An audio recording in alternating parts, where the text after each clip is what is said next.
I'm very sorry, particularly to Liz, our first witness of the week, that you've been kept waiting this morning and that the glitches weren't discovered earlier than they were. But we're now in a position, aren't we, to begin? May we have Liz, please?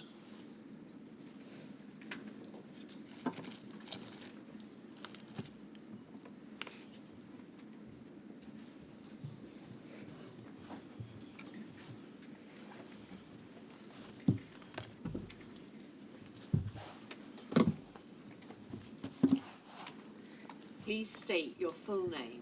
It's Elizabeth Gail Hooper. Take the book in your raised hand and repeat after me. I swear by Almighty God. I swear by Almighty God. That the evidence I shall give. That the evidence I shall give. Shall be the truth. Shall be the truth. The whole truth. The whole truth. And nothing but the truth. And nothing but the truth. Liz, you've lost 2 husbands, both of whom received infected blood and contracted viruses from that blood and blood products. Yes, that's right. You've described Jeremy as your first love. Yes, he was. And Paul as your soulmate. That's right. And you've provided 2 pictures of them, which we'll have on the screen during your evidence.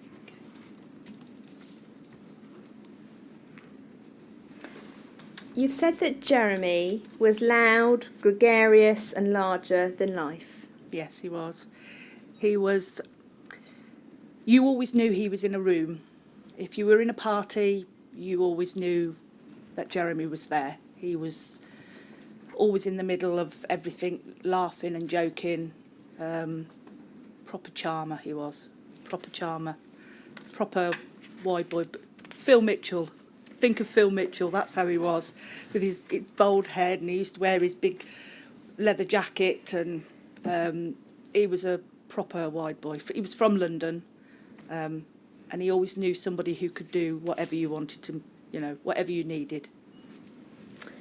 Jeremy had severe haemophilia B. Yes. But he wasn't diagnosed until he was 9 years old. That's right, yeah. He was treated in the Oxford Haemophilia Centre. Yes. Under Dr Matthews and Dr Ritzer. Yeah.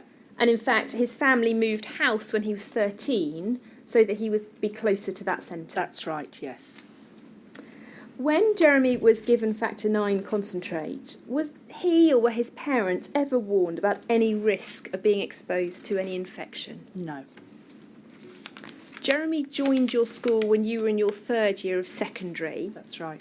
And you were warned that he was joining? Yes, we were. The headmaster had all of the 3rd year in and basically told us that we had got this boy come in who had got special problems with his blood, and we weren't allowed to fight him because he would bleed and he wouldn't clot. So we'd all got to be very careful of this new lad that was going to be joining us. As it turned out, Jeremy was the one that started all the fights.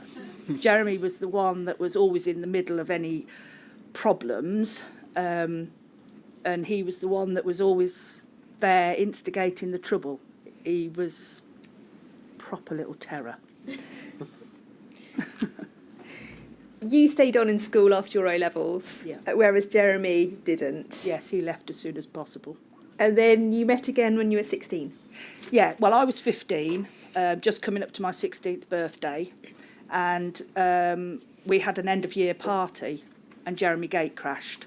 And I hadn't seen him for 12 months or more. I'd seen him around the village, because he lived in the same village as me, but I'd seen him around the village, but not really, very much. And then he walked into the party, and it was just like something out of a love story, and our eyes met across the drunken teenagers, and it was love at first sight, and we were together from that moment on. We just didn't part. It was just incredible. He'd gone from being this little fat rotund kid with pudding bowl haircut to this tall lanky 16-year-old, and he'd got black jeans on and pointed boots on, and he'd got a vintage German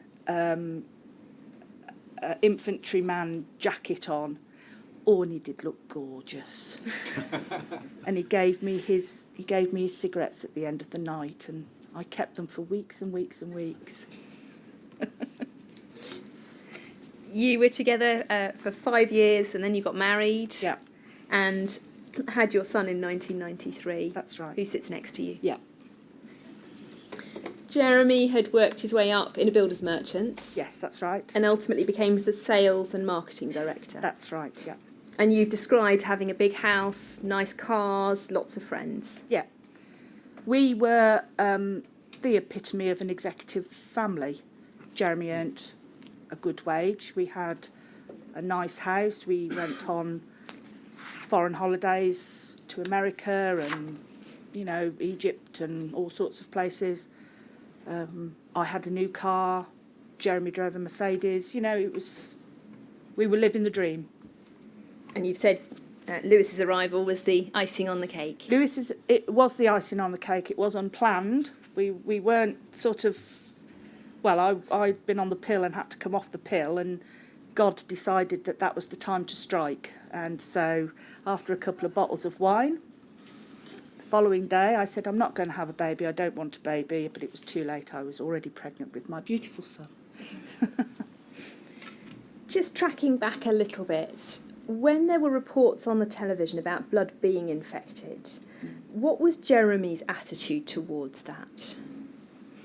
Initially, we neither of us really paid that much attention.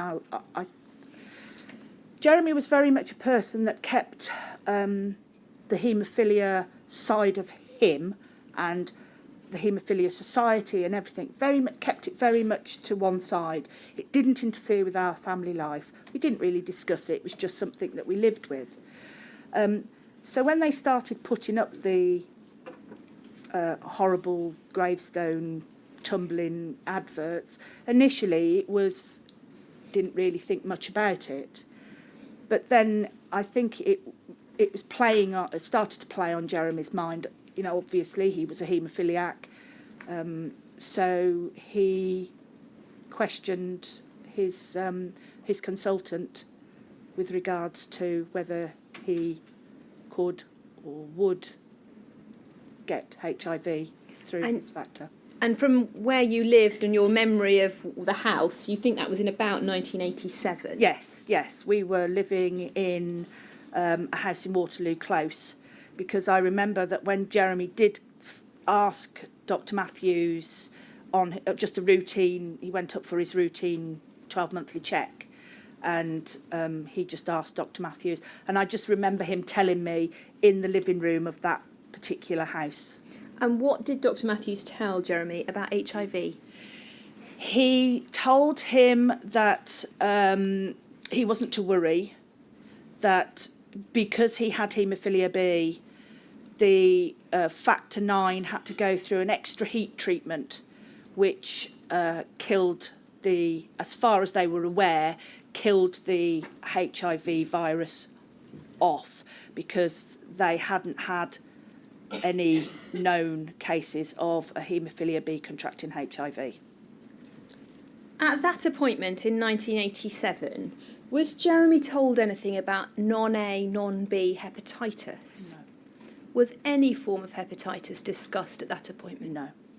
Was Jeremy given any advice at all about any risks of transmission of viruses generally? No. Lewis arrived in 1993. Yeah. In 1995 or 1996, Jeremy received a call from Dr. Matthews asking him to go in for an appointment and to take you along. That's right. What happened at that appointment? He was quite mysterious about it, because he wouldn't tell. Well, it was his secretary who actually phoned, and she wouldn't tell us what it was about. She probably didn't know, if truth be told. So off we traipsed up to Oxford. After getting Lewis my mother looked after Lewis whilst we were up there, and we went into Dr. Matthews' office, And he sat us down and he explained that Jeremy had got hepatitis C, and that it would attack his liver, and that he could have passed it on to me and via me to Lewis. And Jeremy asked him, how long he'd had it. Is this something new? Have I only just got it? What's happened? How's it's come about? And Dr. Matthews said that he had it for about 10 years, and they had been monitoring how things were developing in the system, and they felt that his liver was showing signs of it wasn't working quite so well, which had prompted them to have to explain to him why. But he also said to Jeremy that one of the other reasons that they couldn't tell him or wouldn't tell him before is because they didn't know what to call it, and that they knew it as non-A, non-B for a number of years. And before they felt able to tell people that they'd got this non-A, non-B hepatitis, they had to have a proper name for it. To which, Jeremy just erupted. His language was foul, and he said that he wanted to know how many hundreds of thousands of pounds it had taken the committee that decided to call it hepatitis C had got. Because you didn't need to be Einstein to think, well, we've got hepatitis A, we've got hepatitis B. Oh, I know, let's call it hepatitis C. So that's... And so Dr. Matthews said Jeremy had it for approximately 10 years, which would put it back to about 1985 or 1986, before the discussion about HIV. Yes. Jeremy also asked about the risk of passing the virus on, and Dr. Matthews said that was why you had been asked to come in as well. Yes. He explained that there was a possibility that I could have got it through seminal fluid or if I used his toothbrush or that sort of stuff. And so it was easier for me, because if I had it, Lewis would have it. So it was easier for me to be tested. And if I didn't have it, then Lewis wouldn't have it. And Jeremy was absolutely furious. Yeah, he was beyond anger. He was just beyond anger. And Jeremy was a big, big man. He was about 6 foot, and he weighed 17, 18 stone, a proper rugby player type, real big man. And you didn't want to stand in front of him when he got angry. And Dr. Matthews was quite a petite man in comparison, and I think he was a little bit scared, and I think he was a little bit glad when Jeremy just got up and said, "Come on, we're going home," and he just walked out rather than punch his lights out, I think. And Jeremy was particularly angry because the centre had known you were pregnant. They had known that I was pregnant, they'd known that I had had a child, and yet they had not told us that he had got this disease that potentially he could have given to me and therefore to his son. He couldn't and wouldn't forgive them for that. And you were in shock and feeling terribly confused about what you had heard as well. Yes, I was quite... because I'd always sort of been in Jeremy's shadow a little bit. And, he was very much the man of the house, and I just was the little woman in the kitchen doing the stuff. I hate to say it. Not like that now. But so, yes, I was very confused and didn't really understand what was going on. But we got home and talked about it on the way home. And once Jeremy had calmed down, made an appointment for me to go back to the haemophilia centre to be tested. It was literally only 2 or 3 days after, and that came back negative. Jeremy waited to have treatment for the hepatitis C until Lewis was about 11. Yes. When he did undergo treatment, what were the side effects that he had? He had the interferon and ribavirin treatment. They advised him that he was... I think one of the reasons that he did it was because they advised him he was going to be trialling this new drug that he was going to be helping his fellow haemophiliacs that had got this hepatitis C and others that had got hepatitis C. And I think that's what drove him to sort of think, yes, I'm going to be heroic here and do something fab.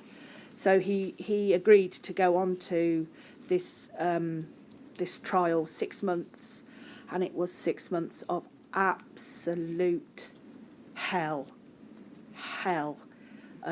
He stopped communicating. He would only communicate in grunts and snarls. He shouted an awful lot. He spent a lot of time in his office playing on whatever computer game he'd got going at the time, and he would spend hours in there just keeping away from us. He wouldn't speak to Lewis. Lewis could do nothing. I mean, Lewis would be downstairs or in his bedroom playing in his bedroom, and he would come out of his bedroom and scream, "For God's sake, shut up," at his son. And Lewis wasn't doing anything. You know, he wasn't being particularly noisy. But he got really, really aggressive. It was the closest that Jeremy and I got to having a divorce, because he wouldn't eat with us. He used to take his meals upstairs and eat on his own. He couldn't sleep, so he was awake all night. He was taking drugs to try to make him sleep. He had a horrendous headache, and the Oxford Haemophilia Centre told him to take paracetamol. Just take paracetamol to try, and you can't take anything else but just take paracetamol. And Jeremy just happened to be, one day he was just sat reading the leaflet out of one of the boxes of tablets that he was taking, and it clearly said on the thing, "Do not take paracetamol with this drug." And yet he'd been taking them for 5 or 6 weeks. It didn't get rid of the headache, but, he was still... Oxford had told him to take them. Oh, it was a nightmare. It was a nightmare. You've said after that Jeremy was never really himself again. No, he did change. It did change him. He became very short-tempered. He didn't have a lot of patience. He was tired all the time. He was a shadow of his former self. And at the end of the treatment, he was told he hadn't cleared the virus. What was Jeremy's reaction to that?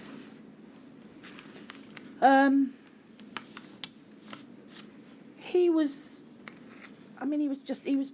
angry that it hadn't worked, sad that he'd been through all of this and it hadn't, he'd still got this disease. He was apologetic to us because he'd put us through such a awful thing for no reason. He became very depressed, very withdrawn. Jeremy began to get stomach pains, but nothing was found on an endoscopy. And then on the 7th of December 2008, you were at work and a colleague interrupted a meeting that you were in to say that Jeremy was trying to get hold of you. Yes, that's right. I went. I didn't have my phone. It was in my handbag. So I went back to my desk and picked my phone up, and there was a voicemail message on my phone to say, "Liz, please come home. You have to come home." So I basically just picked up my bag and went. And when I got home, I went up, I shouted him and he didn't answer me. So I went upstairs and first of all went into his office because I assumed that's where he would be, and he wasn't there.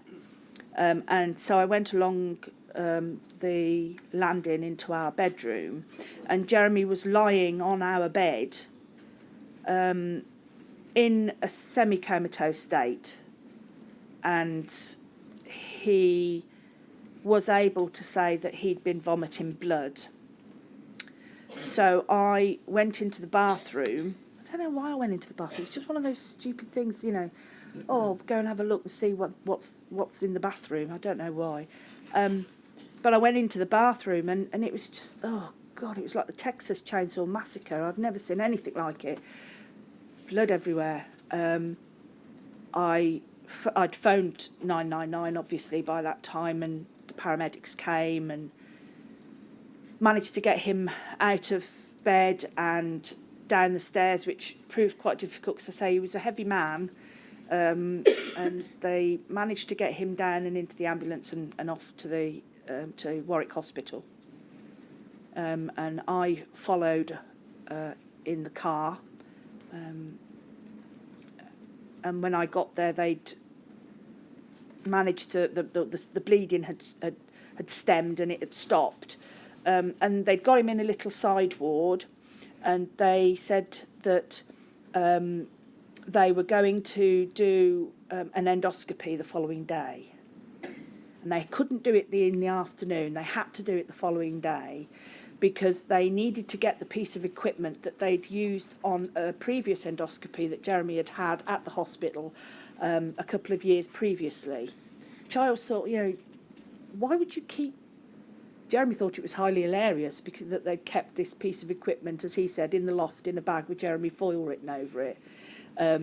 So the following day, he went for this endoscopy, but they got the camera down his throat, but it didn't go down very far before the varices ruptured entirely. And Jeremy had an immediate cardiac arrest. They were able to start his heart again, and they rushed him to surgery to try to repair the damage, but they weren't able to repair the damage, and Jeremy bled to death. You, meanwhile, had contacted the family. Yep. The family had driven down. Yep. His one sister came all the way from Whitby. I phoned her to say that Jeremy had had a cardiac arrest and that he was in theatre, and she travelled down from Whitby to come to see him. She obviously didn't make it to see him, to talk to him, but she did make it down before he had finally passed. So she was able to see him. There was only me. They asked me if I wanted to see Jeremy because there was nothing else they could do. His body was rejecting the factor 9 that they'd given to him, and he'd also had blood transfusions and his body was rejecting the blood as well. And so, you know, there was nothing else they could do, and it was only a matter of time before he passed. So they asked me and Lewis if we wanted to go in to see him in the theatre. Lewis declined, and I'm very glad he did. But I went in to see him, and his younger sister went in to see him. And I wished I hadn't. It wasn't nice. It wasn't pleasant. There was my big, strong, strapping man lying on a trolley in a operating theatre with blood basically coming from every orifice. He'd got blood in the corners of his eyes, it was coming out of his ears, down his nose, it was dribbling down his chin. So my last memory of Jeremy is, again, looking like something out of a horror film. You kissed him and told him you loved him. I kissed him. I told him that I loved him. I told him that I couldn't stay, that I'd got to go home to look after me and Lewis. And I walked out. I just went, got Lewis, and we went home. And he died just before midnight. Yes. You've said in your statement that before you could face up to the loss of Jeremy, you had to go into a survival mode. Yes. My maternal instinct kicked in, on steroids it was, because I knew that I was not going to be able to stay in the house that we were in. We were in this big detached house, and I worked part-time for the NFU Mutual, and my take-home wage a month didn't even cover the mortgage, let alone council tax and electricity and gas and all of that. So I knew I had to sell the house. So I rang our mortgage provider. I mean, I have to bear in mind that Jeremy had done all of the mortgage himself. All I did was sign where he told me to sign. So I didn't know much about mortgages and all that sort of thing. But I rang them up and told them that Jeremy had passed away, and they advised me that I'd got a 3-month mortgage holiday available. So I took that, but it meant that I had a 3-month timeline. I had to sell the house and find somewhere else for Lewis and I to live within that 3-month timeline. So we did that. I did that. I got the house on the market. I organised a funeral. I packed up the house. I sorted out paperwork that was in the house. I sold Jeremy's car. He'd got a classic car. I got rid of that as well, and all his fishing stuff, and even the fish out of the fish pond. And Lewis and I moved into a small 2-bedroom semi-detached house, and I had a small mortgage which I was able to afford to pay on my part-time wages. And because it was a much smaller house, so the council tax was less and the running costs were less, so it was tight, but we still managed. In terms of financial assistance, the consultant that signed Jeremy's death certificate told you about the Skipton Fund. Yes. And you received a stage 2 payment. Yes. But I'd never heard of the Skipton Fund until he mentioned it. Well, we went in to get the documents to get the death certificate, and he was just sat writing it out, and then he just mentioned it. He said, "I think you'll find that you're eligible for a payment from, I think it's a Skipton Fund, they call it, but I think you'll find you're eligible for a payment because of how he's died, because otherwise I wouldn't have known." But only recently have you discovered that you were also entitled to a bereavement payment. Yes, and I didn't get that. I've just had that. 11 years too late, but yeah, I've just had that. The move of the house was a huge emotional wrench for both you and Lewis.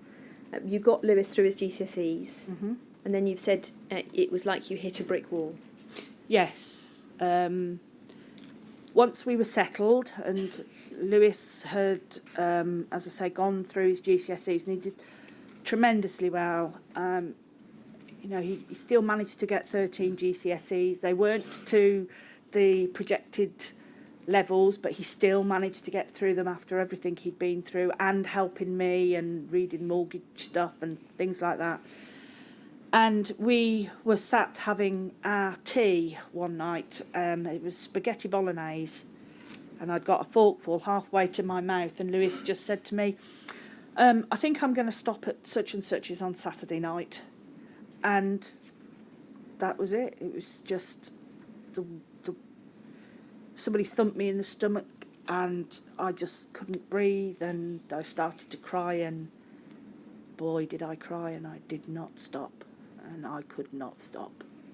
Lewis actually phoned Jeremy's other sister, Julia, and Julia came round because he didn't know what to do, because I was just sat there wailing, weeping and wailing. And I had a catastrophic mental breakdown.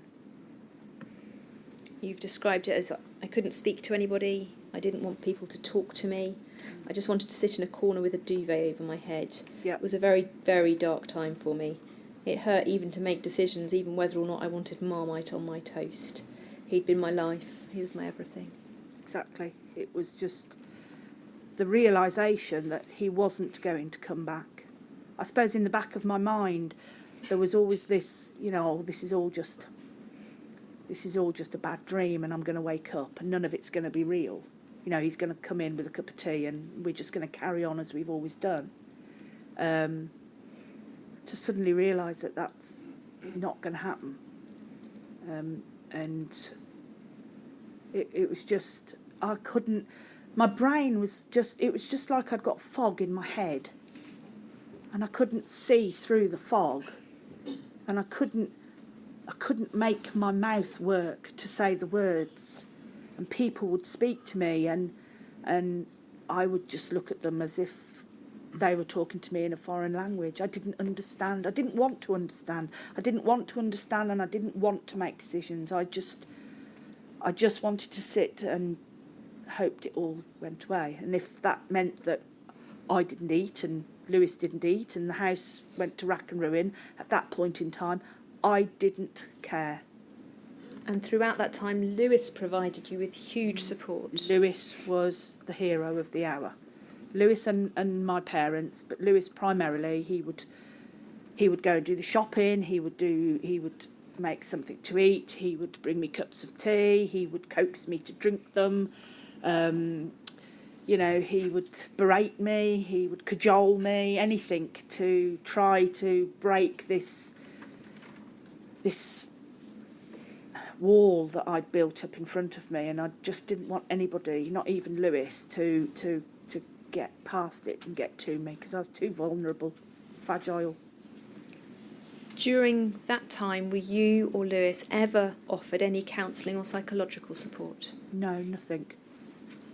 The only time Lewis had, our local GP did offer some counselling to Lewis as a child, but I think he was so wrapped up in his life, the fact that he'd lost his dad, and that the fact that he'd got me sitting there like a big lump of marshmallow in the corner that wasn't used to man the beast.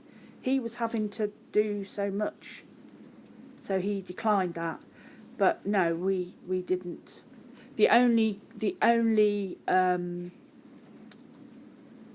time that certainly the Oxford Haemophilia Centre got in touch with me, I had a letter from Dr. Jean Grandet to say yes, that Jeremy was eligible for the Skipton Fund, and briefly at the end to pass his condolences. But that was all. There was never anything offered from them.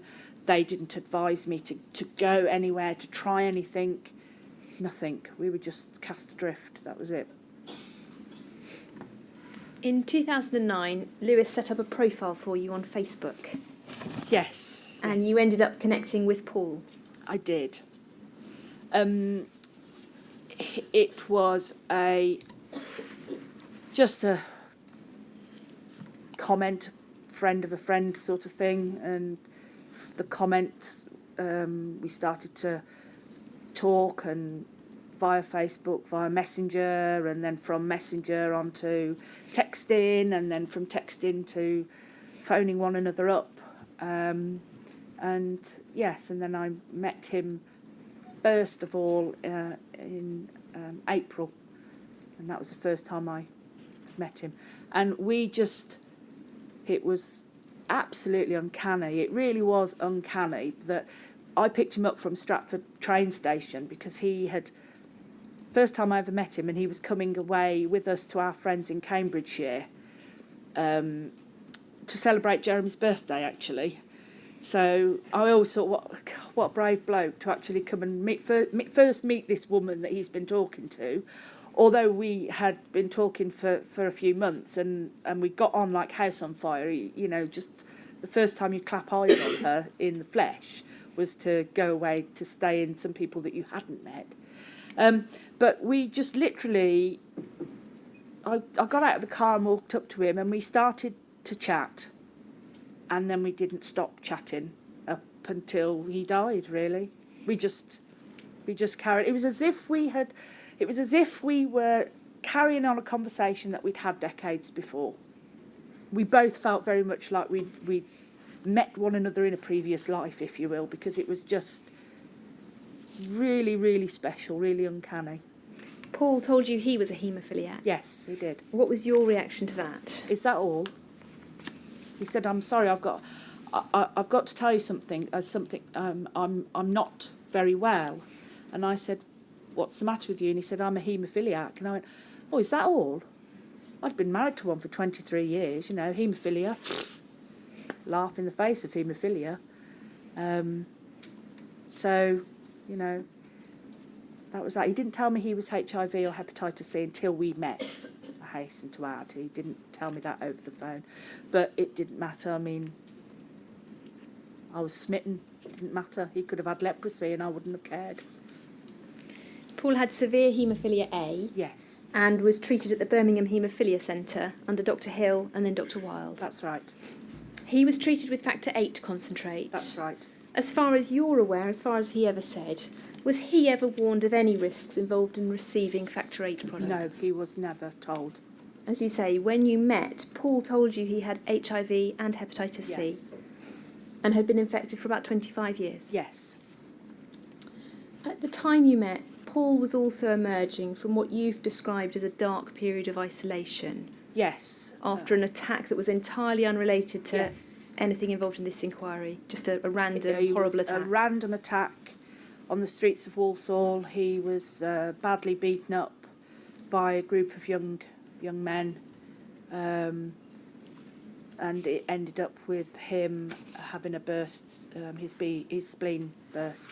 And they didn't think he would survive. He had to be resuscitated a number of times on the way to the hospital, and he had to have his spleen removed. And he had come home from that. He'd been mugged a couple of times as well, just random, where they knocked him over and stole his wallet, sort of muggins. And so basically he just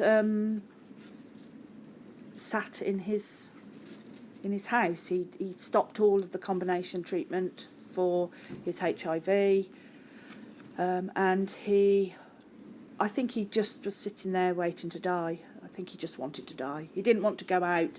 By his own admission, he was quite reclusive.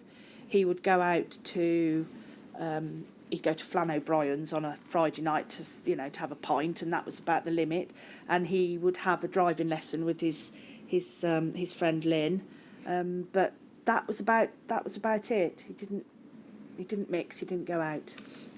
But when you met, he helped you come out of the horrible place you'd been in. Yeah, and we helped one another. And you ordered him back onto his yeah. Combination therapy. We saved one another.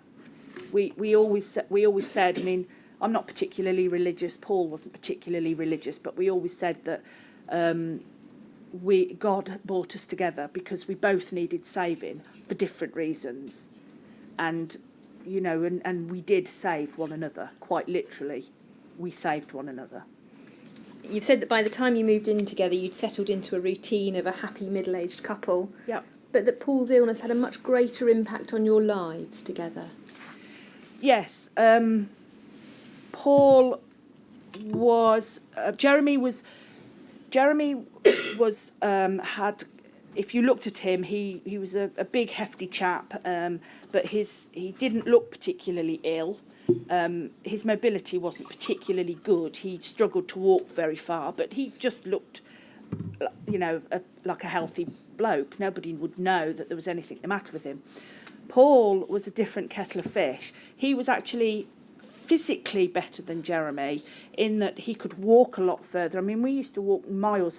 As Paul would say, we would go a-bimbling, and we would go a-bimbling round the shops and things like that, and he loved to just bimble about, and he was a keen photographer, so he was always taking... I'd lose him. I'd walk along and I'd turn round and he'd be miles back taking a photograph of a gargoyle on the top of a church and things like that. So he was an awful lot more able to physically go out, but he looked a lot iller. He was only about 5'8". He was a very slight man. He was only sort of 10 and a half, 11 stone. And, you know, you could see that there was something... He didn't look as healthy as Jeremy had looked. Paul had liver cirrhosis, Yes. kidney disease, arthritis, and obviously ongoing immune issues.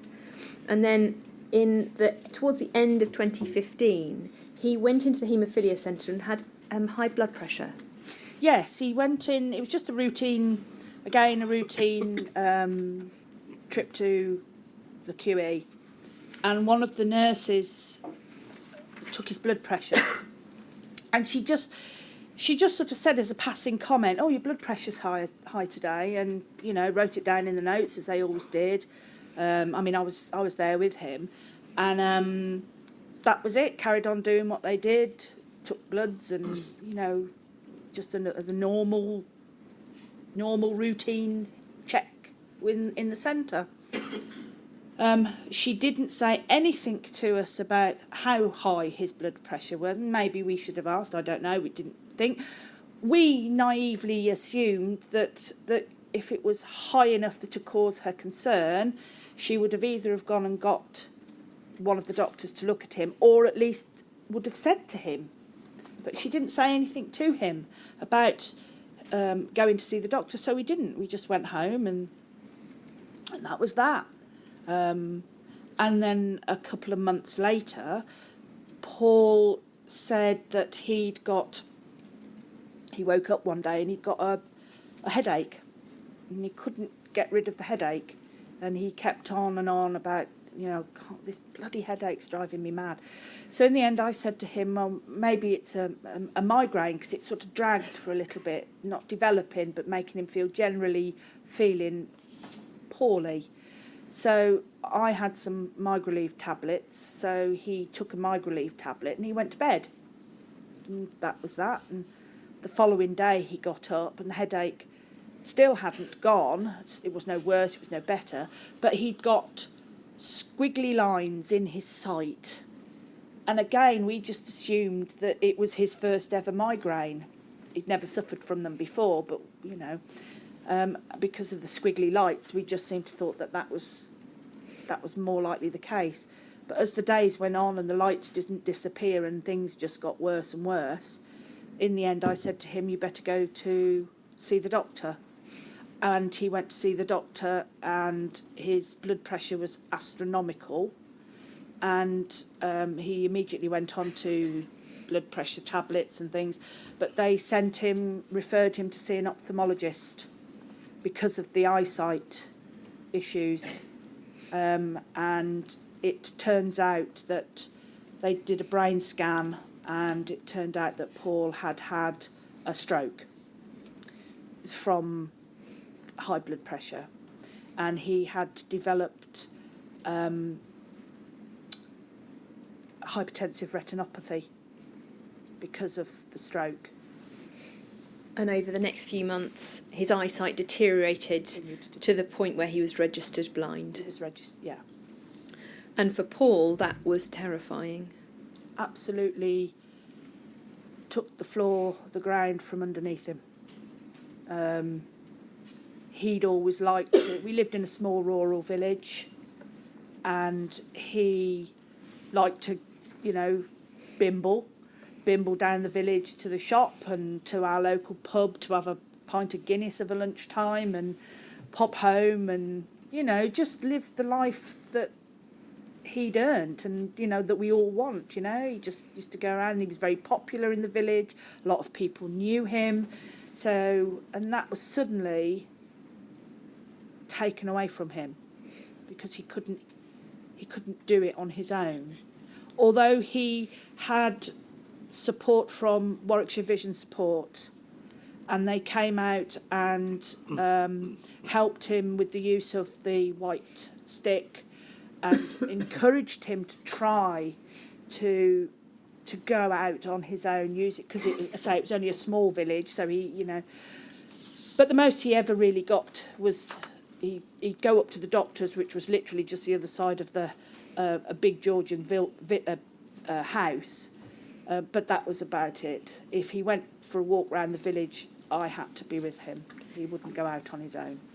His health also became more precarious. His health started to deteriorate.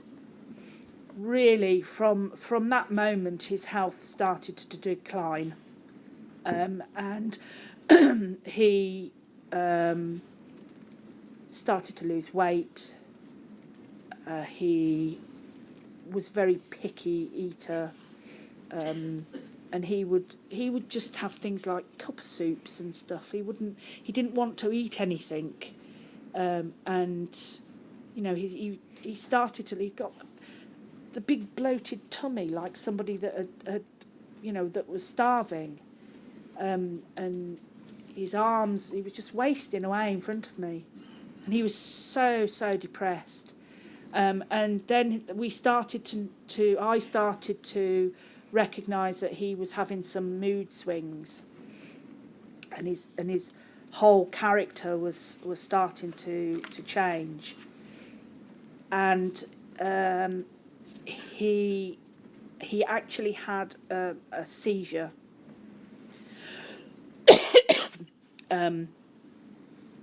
My dog woke me up, actually, because by that time I was sleeping in the other room from Paul, because he wasn't sleeping at night, and I was caring for Paul, and I'm always also caring for my mum, who's elderly, and I needed to sleep. So my dog woke me up, and I went in, and Paul was just on the floor fitting. So called the ambulance out, and he ended up in hospital, in ICU for 24 hours till they stabilised him. And he got round and he came out of it and he came home. But I'd actually spoken to the doctor whilst he was in hospital, and the doctor said to me that Paul, he felt that Paul, he was very poorly, and that his words were that he could last 5 minutes, he could last 5 weeks, he could last 5 months, but you've got to prepare yourself that he isn't going to last forever. So I sort of had that warning, that, and so I had the time to, get myself to, aware of the fact that he was going to die. Did they ever say what was actually wrong with Paul, what the issue was? No, not until he died. No, it was just a case of he had got HIV, he got hepatitis C, and I think it was just a case of they just saw those, and that was it. That was what was going to kill him, and they were right at the end. But Then one morning he said he didn't want breakfast. Yes, I got up one morning. He'd come home from hospital, obviously, and I went in and I said, because obviously he had to take his meds after food. He couldn't take them on an empty stomach. So I went in to say, what do you want for your breakfast so you can have your meds? And he said, actually, I don't want to have anything to eat. I feel a bit bloated and I don't want anything. So I said to him, right, well, I'll go and walk the dogs and sort out my horses, and then I'll come back and I'll see whether we'll get you something to eat then. But you've got to have something because you've got to take your meds. And I went, nag. And when I went off, came back about an hour later, and went upstairs, and Paul he'd been sick and had diarrhoea. So I went in to him and said, oh, crikey, come on, let's get you up and cleaned. So we had an old commode that my mum didn't use anymore. So I said to Mum, can I have it, just in case, because Paul was blind by this time, obviously. Can I have it so I can put it by the bed? So if he's struggling, he can at least get up and use the commode so he doesn't have to walk to the bathroom. So I got him up, stripped him down, got him on the commode, stripped the bed, started to clean him, and he basically started to slouch in his chair. And I thought, this isn't... I think I'd better phone for an ambulance. Because, he was talking to me. You know, he was saying to me that he, oh, I'm sorry about this, dearest, because he used to call me dearest. Oh, Posh Bird was his other one. I'm sorry about this, dearest. I'm sorry you're having to do this. This isn't right that you're having to do this. No wife should have to be doing this to her. So he was talking to me, but he was just this slouching, and I was thinking, no, this isn't quite right. So I phoned the ambulance, and we were very lucky because the first responder actually lived in the village that we lived in. So, and he'd been to Paul before when he'd had a seizure. So he was there within 5 minutes. And he knew that I'd got dogs, and he knew that the door was open. So he literally just walked straight in, straight up the stairs. And I think he knew straight away, and he was already sending messages and whatever to the ambulance that was on its way.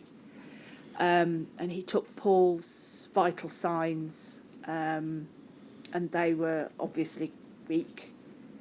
And he advised me that point that the ambulance was on its way and would be imminent, but that he was going to get the air ambulance as well. So just to warn me that the air ambulance was going to come.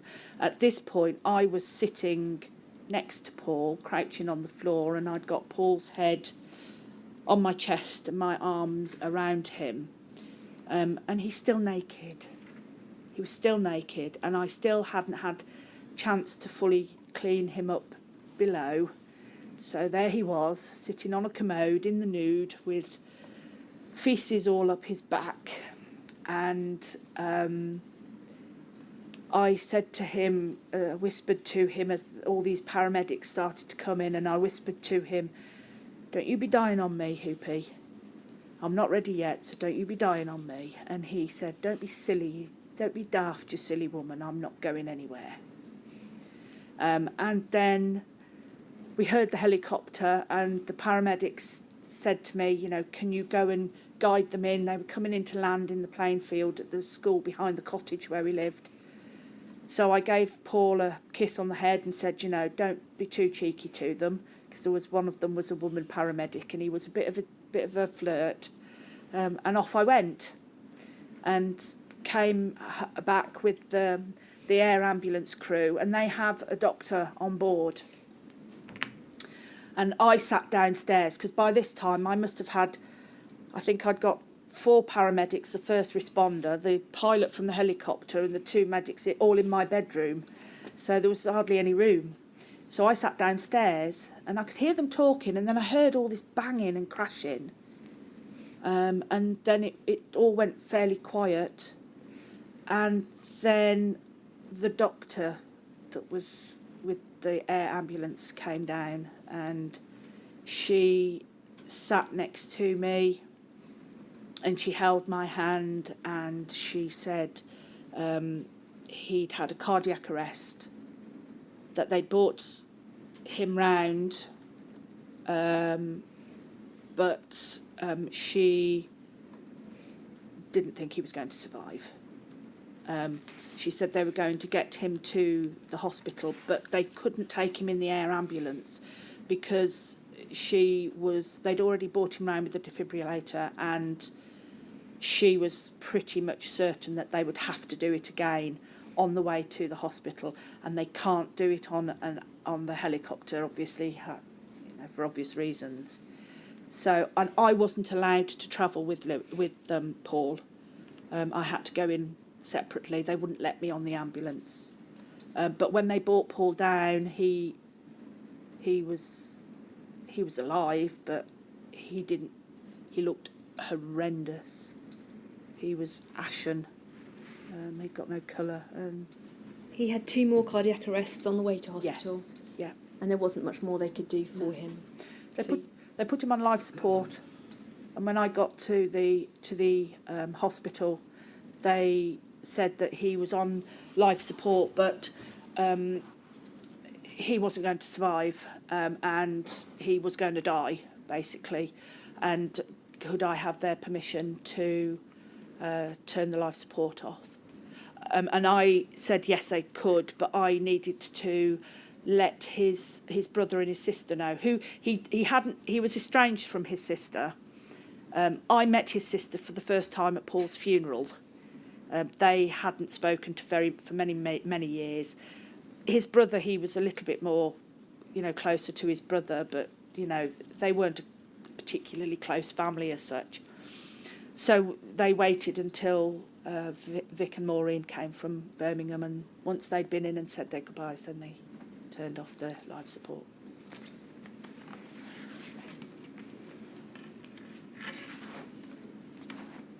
You've said in your statement that for the second time in less than a decade, the contaminated blood scandal had left you bereaved. Yeah. Paul hadn't worked since his HIV diagnosis. No. Because he'd been made redundant after his employers found out about his diagnosis. And you had been Paul's carer, so hadn't worked for 6 years by the time of his death. That's right.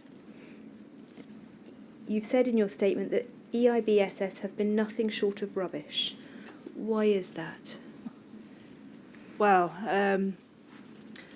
Paul died in December, and I phoned up EIBSS to tell them that Paul had passed away. And their immediate reaction was they were going to stop the payments. That was it. Paul had had monthly payments from them, as well as a couple of benefits from the government, a disability living allowance, an ESA, or that sort of thing. So everything stopped. We went from having, £3,000 a month coming in to nothing. It just stopped dead. And it was actually one of the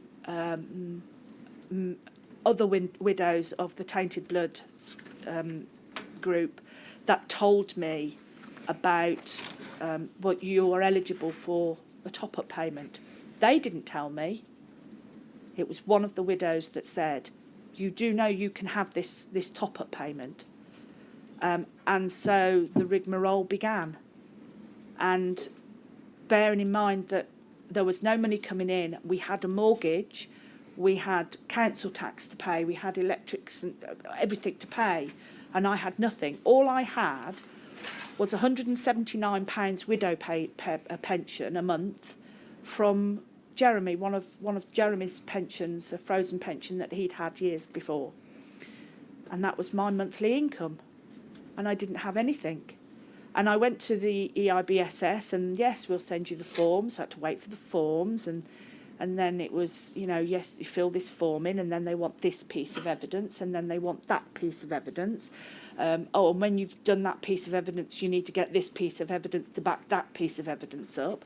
That's how it feels. It's just a constant, we want this, we want that, we want 3 bags full, and then you send it to them, and then they write back to you and say, right, we've had all of that, but we now need that as well. And so it was just a constant round of jumping through endless hoops, endless red tape, and it took from Paul dying in the December. I had my first top-up payment from them in the April. So I'd gone for those months with nothing. And the only way that I was able to survive, again, up steps Lewis, paying for food, my elderly mother, who is a pensioner, giving me money to put petrol in my car, to put food on my table. Otherwise, I'd have had nothing. And then the real bitch about it, and excuse my language, but the absolute bitch about it is that I had my first payment in April, and then I had a letter from them in June to say I'd got to do my 12 monthly reapply for, because every year you have to reapply. So I rang them up and said, why am I reapplying for something that I've only just had? Oh, well, because that's what we have to do. So you've got to reapply. So I said, so what are you saying? Well, we'll send you a form. So they send me the form. It was the same form that I had filled in not a few months prior, wanting all the same evidence. So I rang them up and said, you've got all this. I've supplied all of this. And they wanted it all again. So I had to send the whole lot again, even though they'd got it on their files and they'd only had it for a few months. I had to send it all again. And so the rigmarole went on. And because of your financial difficulties, you then lost your home again. Yes, I was unable to. The top-up payment was not enough to cover mortgage, outgoings, house outgoings, food. So I'm afraid my mortgage had to be put aside in order for me to simply survive, to get through each day. And it was a day because I was paid monthly, but there was never, it didn't last. As soon as I paid out what I could on the bills that I had, I just didn't, there was too much month at the end of each money. I think we've all said it, but literally the money would come in and a week later it was all gone. And so I then had to wait 3 weeks with nothing again. Eventually you managed to sell your home. Took 12 months to sell it, thereabouts. And you've downsized to a leasehold I'm property. downsized to a leasehold. I was able to pay off the mortgage and the mortgage arrears. And with the money that I was left, I bought a little maisonette, my mansionette as I call it. What's been the emotional impact of losing Paul and all of that turbulence around finances? It's just been a nightmare. Last year was probably the worst of my life. I mean, losing Jeremy, it was awful, and it ended so abruptly, and having to go through losing my house. But the actual transition, although it was heartbreaking, heart-rending, and I was on autopilot, but I managed to get through it, and it felt like it was much more simple. The house sold for a start. You know, I put the house on the market one day, and the following day, pretty much it was sold. So it all seemed to sort of all drop into place. Fate helped me with Jeremy. Fate did not help me with Paul. And I was left destitute because thankfully for the mortgage suppliers were amazing, and they didn't start any kind of repossession order on me for the cottage until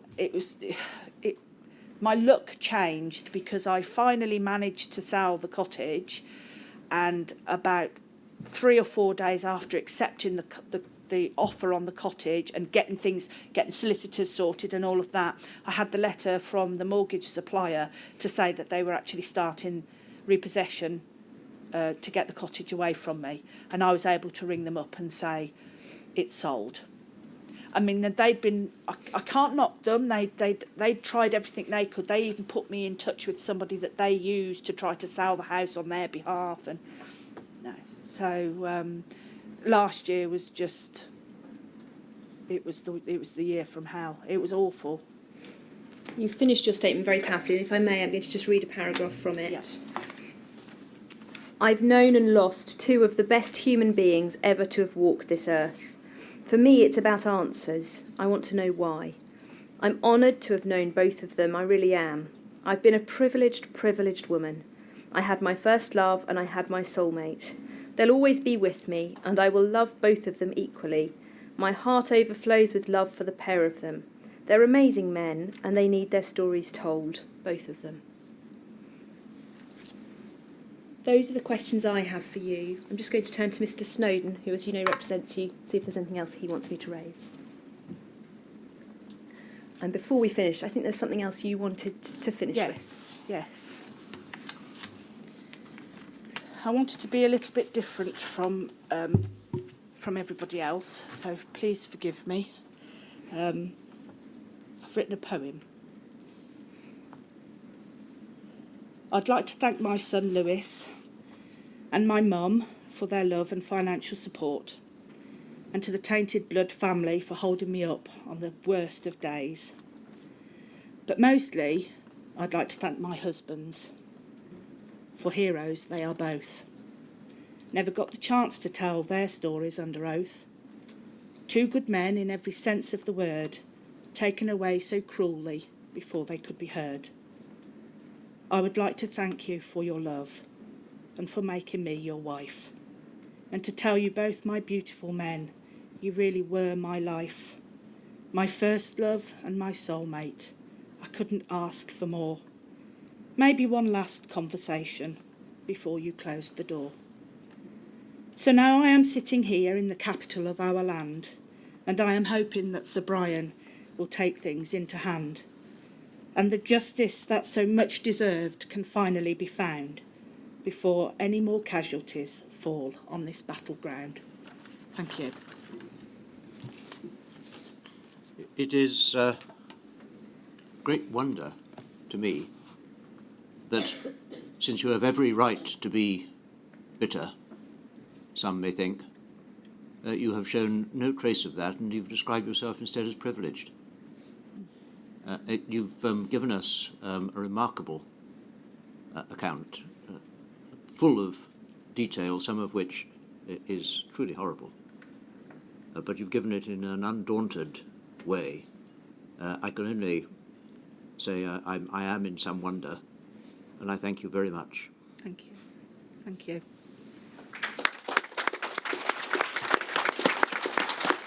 Thank you. Take a bow. Take a bow.